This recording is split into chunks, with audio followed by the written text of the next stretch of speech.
In today's episode, we're looking at these 5 deadly crocodile encounters. From a poacher in Australia's wilderness to a social media influencer ignoring warning signs. But first, we start at a park where a maintenance shortcut turned into a feeding frenzy. It was March 15, 2015, when tragedy struck at Crocosaurus Cove, one of Darwin's premier wildlife attractions. The facility, home to over 30 massive saltwater crocodiles, sits in the heart of Australia's Northern Territory, where these apex predators have ruled the waterways for millions of years. The morning sun cast long shadows across the main display lagoon, a concrete habitat designed to house the park's most impressive specimens. The humid tropical air carried the distinctive scent of the wetlands, while tourists began gathering for the day's first feeding demonstration. Noah Whitfield, a 40-year-old maintenance supervisor, had worked at Crocosaurus Cove for 5 years. Known for his efficiency and shortcuts, the divorced father of 2 was eager to finish his weekly cleaning duties early to attend his son's afternoon baseball game. His colleague Miguel Santos had offered assistance that morning, but Noah dismissed the help, confident he could handle the routine walkway maintenance alone. Park Safety Inspector Janet Morrison had repeatedly flagged the deteriorating wooden railings for replacement, creating ongoing tension with Noah, who viewed her concerns as excessive caution. The elevated walkway system, positioned 12 feet above the crocodile habitat, required regular pressure washing to remove algae and debris that accumulated from the tropical climate. Noah's supervisor had recently praised his work ethic, unaware that his employees' rush to complete tasks was compromising safety protocols.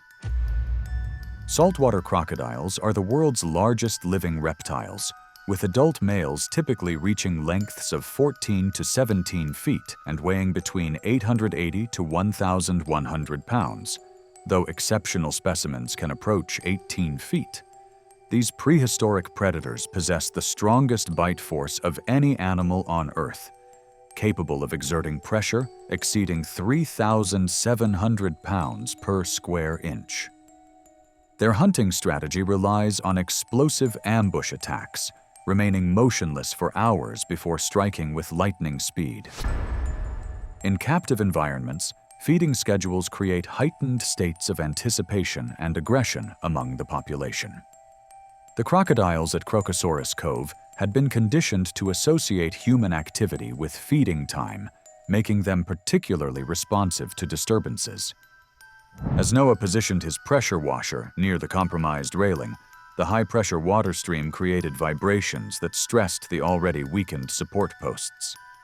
The wooden barrier suddenly splintered with a sharp crack, sending Noah tumbling backward through the air. He plummeted 12 feet into the murky water below, crashing directly into the center of the display pond with a tremendous splash. The impact momentarily stunned him, but he quickly surfaced, gasping and disoriented among 32 saltwater crocodiles that had been anticipating their morning feeding.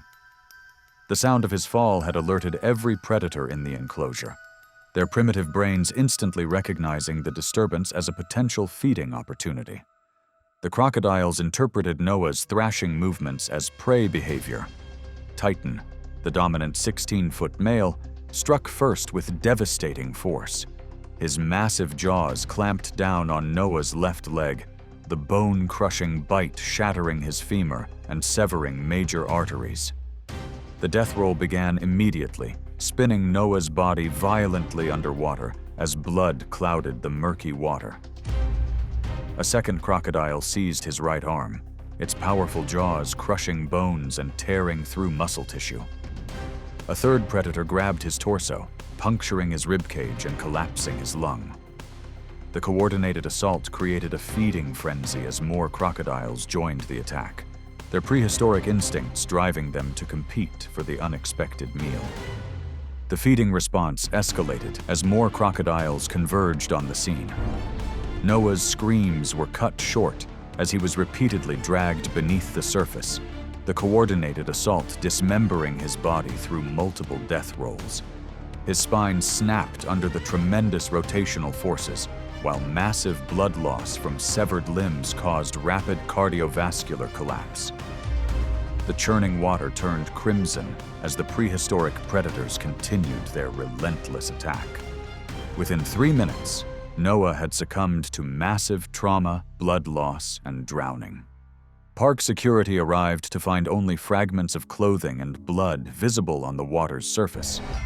The facility's security cameras had captured the entire incident in horrifying detail, documenting Noah's final moments as he was overwhelmed by the very predators he had worked around for years.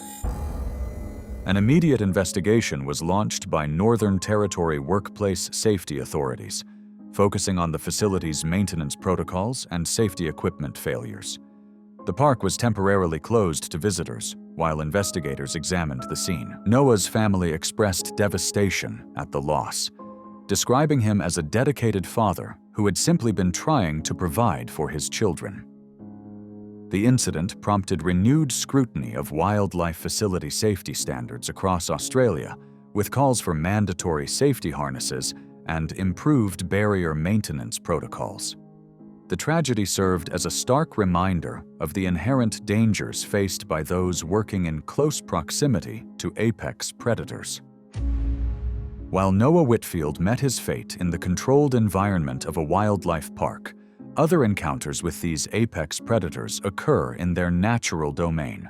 In the remote wilderness of Kakadu National Park, where ancient waterways harbor some of Australia's largest saltwater crocodiles, a different kind of tragedy would soon unfold, involving a man whose illegal activities would lead him into the territory of an 18-foot territorial male known as Magnus. Noah Whitfield's story showed how deadly crocodiles become when barriers fail. For Spencer Vaughn, it wasn't maintenance, but illegal profit that led him into Magnus's territory. It was August 7, 2016, when the remote wetlands of Kakadu National Park became the scene of a deadly encounter. Located in Australia's Northern Territory, this UNESCO World Heritage Site spans nearly 20,000 square kilometers of pristine wilderness, where ancient Aboriginal rock art overlooks waterways that have remained unchanged for millennia. The Adelaide River winds through this untouched landscape, its muddy banks concealing some of the world's largest saltwater crocodiles. During the dry season, these waterways become concentrated hunting grounds where protective females fiercely guard their nesting sites. Spencer Vaughn, a 34-year-old former zoo employee, had fallen from grace after losing his legitimate wildlife career due to misconduct allegations. Desperate for money and familiar with reptile behavior, he had turned to the lucrative black market trade in exotic animal products. Crocodile eggs commanded premium prices from private collectors and illegal breeding operations, making them an irresistible target for someone with Spencer's knowledge and financial desperation. His reluctant business partner, Tommy Nakamura, had warned against the Kakadu expedition, knowing the area's reputation for massive protective female crocodiles. Elder Mary Tungara, a local Aboriginal ranger, had recently noticed suspicious vehicle tracks near sacred nesting sites. Spencer's GPS coordinates led him to a known nesting area where female crocodiles had constructed their mud mounds weeks earlier. Saltwater crocodiles are apex predators that have survived virtually unchanged for over 200 million years. Adult females protecting their nests can exceed 16 feet in length and weigh over 1,000 pounds, possessing the most powerful bite force in the animal kingdom at over 3,700 pounds per square inch. These ambush hunters are perfectly adapted for stealth, capable of remaining motionless for hours while monitoring their territory. During nesting season, female crocodiles become extremely aggressive, patrolling their nesting areas and attacking any perceived threats to their eggs. Their hunting strategy relies on explosive bursts of speed from concealed positions, using their massive tails for propulsion through water. Once they secure prey, the signature death roll disorients victims while drowning them in the murky depths. Spencer waded into the shallow water under the cover of darkness, his headlamp cutting through the humid night air as he approached the muddy nesting bank. The water reached his waist as he moved slowly through the Adelaide River, a waterproof bag slung across his shoulder for the valuable cargo. Unknown to the poacher, he had entered the territory of Magna, a 16-foot female saltwater crocodile that had been guarding her nest for weeks. The protective mother detected Spencer's presence immediately through water vibrations and foreign scent, submerging silently and approaching from downstream with practiced stealth. Spencer knelt in the shallow water, his hands working quickly to excavate buried eggs from the first nest he located. His headlamp illuminated the white, leathery shells as he carefully placed them in his waterproof bag, focused entirely on the valuable prize. Magna positioned herself just 10 feet away, her eyes and nostrils barely breaking the surface as she assessed the intruder. As Spencer reached for another clutch of eggs, the maternal guardian exploded from the water with tremendous force. Magna's massive jaws clamped down on Spencer's torso with bone-crushing power, the initial bite penetrating his ribcage and puncturing vital organs. The impact drove Spencer backward as his headlamp flew into the darkness, plunging the scene into complete blackness. The death roll began instantly, Magna spinning Spencer's body violently as she dragged him into deeper water. The rotational force snapped Spencer's spine in multiple places while the crocodile's grip crushed his sternum and collapsed both lungs. Blood filled Spencer's airways as broken ribs punctured his heart and liver. The powerful tail thrashed as Magna continued the death roll, breaking Spencer's pelvis and femur bones. Within 30 seconds, Spencer had succumbed to massive internal bleeding, drowning, and catastrophic spinal injuries. Magna then performed her instinctive behavior, wedging the body beneath a submerged log where it would decompose before consumption. Tommy Nakamura reported Spencer missing after he failed to return to their campsite by dawn. A search operation was launched by Northern Territory Police, but the remote location and crocodile-infested waters made recovery efforts extremely dangerous. Elder Mary Tungara's investigation revealed tire tracks and equipment fragments near the nesting site, confirming illegal poaching activity. The incident highlighted the ongoing problem of wildlife trafficking in protected areas, with authorities vowing increased patrols during nesting season. Spencer's estranged family expressed shock at his illegal activities, stating they had lost contact with him months earlier. Conservation groups used the tragedy to raise awareness about the devastating impact of wildlife trafficking on endangered species populations. The case remained officially unsolved, with Spencer's body never recovered from the ancient waterways he had tried to exploit. Spencer Vaughn's story was a grim reminder of how protective female crocodiles defend their nests from intruders. For Miranda Keegan, it wasn't illegal activity, but scientific research that brought her to Costa Rica's Tarcoles River. It was November 22, 2014, when the Tarcoles River in Costa Rica became the site of a tragic scientific expedition. Located on the Pacific coast near the Kakadu National Park, this river system is renowned for having one of the highest concentrations of American crocodiles in Central America. The dry season had dramatically reduced water levels, transforming the normally expansive waterway into a series of concentrated pools that created ideal hunting territories for the region's apex predators. The surrounding tropical dry forest echoed with the calls of scarlet macaws and howler monkeys, while the muddy riverbanks revealed countless crocodile tracks from the previous night's hunting activities. Miranda Keegan, a 29-year-old marine biologist from the University of Costa Rica, had dedicated her doctoral research to understanding American crocodile behavior patterns during drought conditions. Known for her fearless approach to fieldwork, she had been documenting territorial responses and feeding behaviors for 6 months. Her mentor, Dr. Carlos Mendoza, had repeatedly warned her about working alone near the water during peak territorial periods, but Miranda's passion for her research often overrode safety protocols. Paulo Silva, her experienced local guide, understood the dangers of the Tarcoles River, but had grown accustomed to Miranda's determined independence. The research station had received funding to study how climate change and seasonal droughts affected crocodile populations, making this dry season particularly valuable for data collection. American crocodiles are formidable predators, with typical large males reaching lengths of 11 to 15 feet and weighing over 1,000 pounds. Unlike their more aggressive alligator cousins, these crocodiles are typically more reclusive, but territorial males become extremely dangerous when defending prime hunting grounds.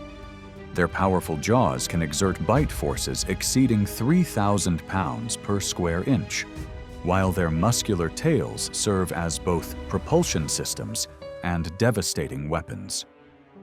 During drought conditions, concentrated prey populations create highly valuable territories that males will defend aggressively against any perceived threats.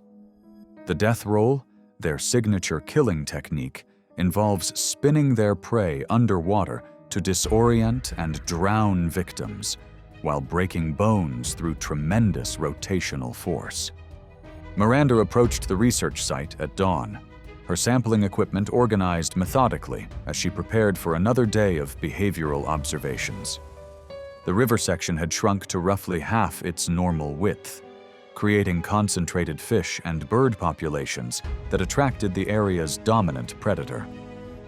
El Jefe, a massive 14-foot American crocodile, had claimed this territory and patrolled it aggressively for weeks. Paulo was 50 meters away, setting up camera equipment, when Miranda began her approach to the water's edge, extending her sampling pole toward the remaining deep water. As Miranda leaned forward to collect her water sample, the saturated mud beneath her knees suddenly gave way. She slid down the steep bank, her equipment scattering as she splashed into the shallow water just 15 feet from the concealed predator. El Jefe had been monitoring the area from a submerged position, his body perfectly camouflaged among floating debris and vegetation. The sudden intrusion triggered an immediate territorial response from the massive crocodile. El Jefe lunged forward with explosive speed, his powerful jaws clamping down on Miranda's left thigh with bone-crushing force. The initial bite severed her femoral artery and shattered her femur bone, sending blood streaming into the muddy water.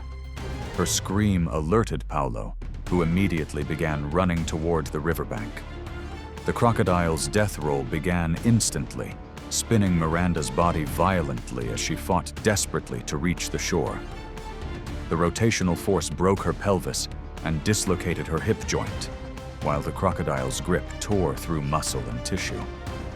The churning water turned crimson as El Jefe maintained his hold, performing another death roll that snapped Miranda's lower spine and caused massive internal bleeding.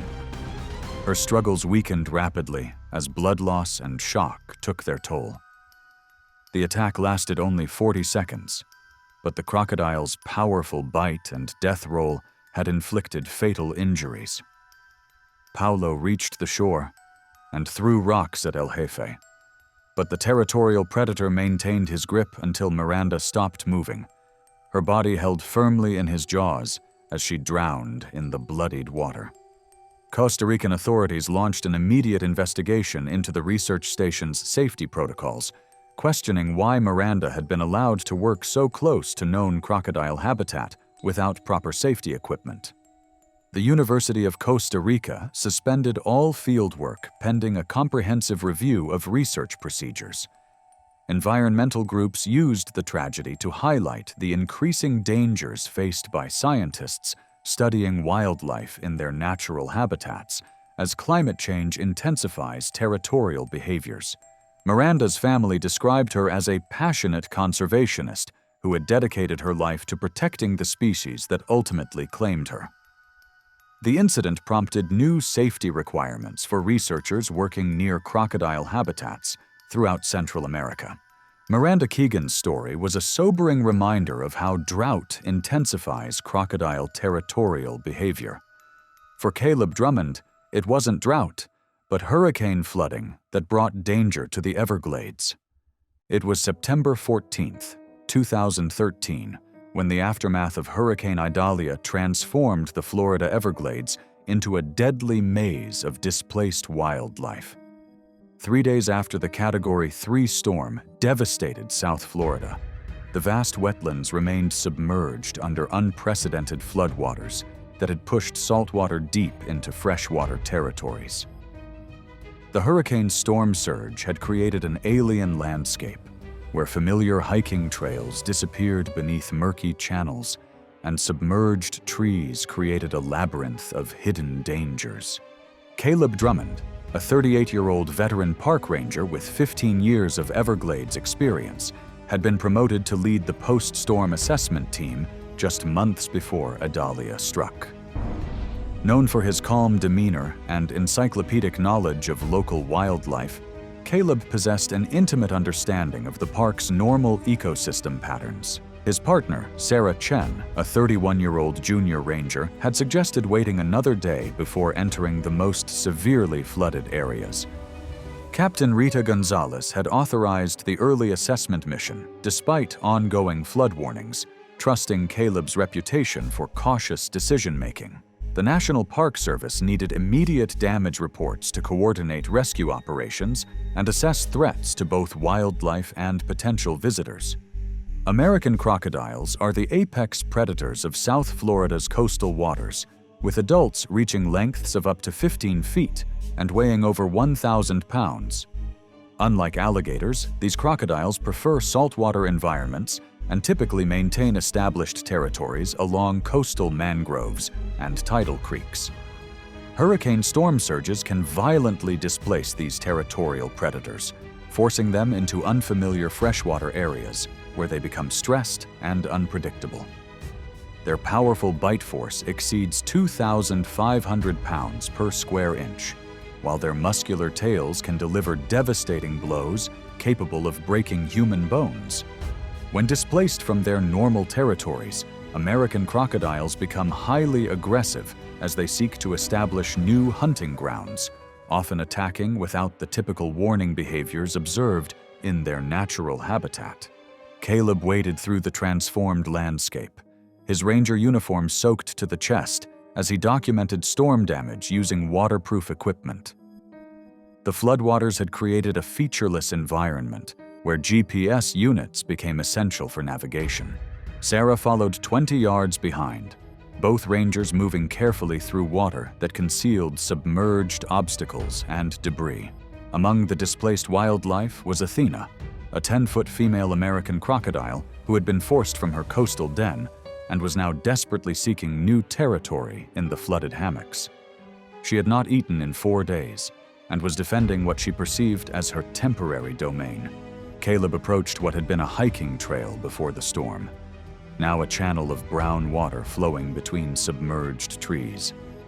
He paused to photograph a damaged observation platform, positioning himself for the best camera angle.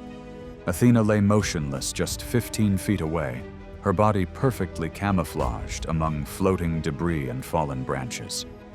The stressed crocodile had been monitoring the area for hours, her predatory instincts heightened by territorial displacement and hunger. As Caleb stepped forward to capture another image, his movement created ripples that reached the concealed predator. Athena exploded from her hidden position with lightning speed, her massive jaws closing around Caleb's torso before he could react. The impact drove him backward into deeper water as Sarah screamed from behind. The crocodile's powerful bite crushed several ribs and punctured his right lung, while her razor-sharp teeth penetrated deep into his chest cavity. The death roll began immediately, Athena spinning Caleb's body violently as she sought to disorient and drown her prey. The rotational force snapped his spine in 2 places, while the continued pressure from her jaws collapsed his sternum. Blood filled his punctured lung as broken ribs lacerated his heart and liver. His ranger radio crackled with Sarah's panicked calls for help, but the nearest rescue team was miles away through the flooded wilderness. The attack lasted 45 seconds, during which Athena's death roll broke Caleb's pelvis and caused massive internal bleeding. The veteran ranger drowned in the floodwaters he had come to assess, his body held firmly in the jaws of the displaced predator. The National Park Service launched an immediate investigation into the decision to enter flood zones before wildlife displacement patterns could be properly assessed. Captain Rita Gonzalez faced scrutiny for authorizing the mission despite ongoing safety warnings from meteorologists and wildlife biologists. The incident prompted new protocols requiring aerial surveys before ground teams could enter hurricane-affected areas. Caleb's family described him as a dedicated conservationist who had spent his career protecting the Everglades ecosystem. His death highlighted the unpredictable dangers faced by first responders in natural disaster zones where displaced wildlife creates hidden threats. The tragedy led to enhanced safety training for park rangers working in post-hurricane environments. Caleb Drummond's story showed how disasters displace predators. For Haley Monroe, it wasn't a hurricane, but social media that led her to crocodile waters. It was June 3, 2015, when the pristine waters of the Daintree River in Queensland, Australia, became the backdrop for a deadly social media stunt. The ancient waterway flows through one of the world's oldest rainforests, where 130-million-year-old vegetation creates a cathedral of green that stretches to the water's edge. This UNESCO World Heritage Site harbors some of Australia's most dangerous wildlife, including the highest concentration of saltwater crocodiles on the continent. Warning signs in multiple languages line the riverbanks, alerting visitors to the extreme danger posed by these apex predators. Haley Monroe, a 26-year-old travel influencer with 2,000 followers, had built her brand on taking risks for dramatic content that surpassed her competitors' safer travel posts. Known for ignoring safety warnings in pursuit of the perfect shot, she had dismissed repeated warnings from local guides about the Daintree's crocodile population. Her boyfriend, Jake Morrison, a 24-year-old camera operator with limited wildlife experience, was more focused on capturing engaging footage than ensuring their safety. Bill Kowalski, an experienced local tour guide, had refused their request for access to restricted areas, forcing them to venture out independently. The couple had researched the most dangerous locations along the river, specifically seeking areas with prominent warning signs that would add authenticity to their extreme adventure content. Saltwater crocodiles are the world's largest living reptiles and most successful apex predators, with adult males reaching lengths of over 20 feet and weighing more than a ton. These ancient hunters possess the strongest bite force of any animal on Earth, capable of exerting pressure exceeding 3,700 pounds per square inch. Their hunting strategy relies on perfect camouflage and explosive ambush attacks, remaining motionless for hours while monitoring their territory from submerged positions. The Daintree River system supports some of the largest saltwater crocodiles in Australia, with territorial males claiming stretches of river that they defend aggressively against any intrusion. Haley positioned herself on the wet rocks at the water's edge, her bright pink outfit creating a stark contrast against the dark water as Jake adjusted camera angles from the bank. The area was marked with multiple warning signs that she deliberately included in her shots, speaking animatedly about the untamed beauty of the Australian wilderness. Bill Kowalski watched helplessly from his tour boat. The stretch of river was known territory for Goliath, a 17-foot saltwater crocodile that had claimed this section for over 2 decades. The massive predator lay submerged near the opposite bank, only his eyes and nostrils visible above the surface as he monitored the unusual activity. As Haley gestured dramatically toward the river while delivering her scripted commentary, her designer sandals lost grip on the algae-covered rocks. She fell backward into the shallow water with a loud splash, landing just 10 feet from Goliath's concealed position. The sudden disturbance triggered an immediate predatory response from the territorial crocodile. Goliath exploded from the water with devastating speed, his massive jaws clamping down on Haley's torso with bone-crushing force. The initial bite crushed her ribcage and punctured both lungs, while his razor-sharp teeth penetrated deep into her chest cavity. Jake continued filming in shock as the attack unfolded before his camera. The death roll began instantly, Goliath spinning Haley's body violently as he dragged her into deeper water. The rotational force snapped her spine in multiple places, while the continued pressure from his jaws collapsed her sternum and shattered her shoulder blades. Blood streamed from massive lacerations as broken ribs punctured her heart and liver. The churning water turned crimson as Goliath maintained his grip, performing another death roll that broke her pelvis and femur bones. Haley's struggles ceased within 30 seconds, as massive blood loss and drowning combined to end her life. The ancient predator held her motionless body in his powerful jaws, asserting dominance over his territory. Queensland authorities launched an investigation into how the influencers had accessed the restricted area, reviewing security measures at dangerous wildlife locations. The incident sparked debate about social media platforms' responsibility for content that encourages dangerous behavior in pursuit of viral fame. Tourism officials expressed concern about copycat incidents, as Haley's final video gained millions of views posthumously. Haley's family criticized social media culture for pressuring content creators to take increasingly dangerous risks for engagement. The tragedy prompted calls for stricter enforcement of wildlife protection zones and enhanced penalties for unauthorized access to dangerous areas. Haley Monroe's story showed how social media fame can lead to deadly encounters with apex predators. If these horrifying crocodile encounters left you shaken, click the next video to witness even more deadly predator attacks that will haunt your nightmares.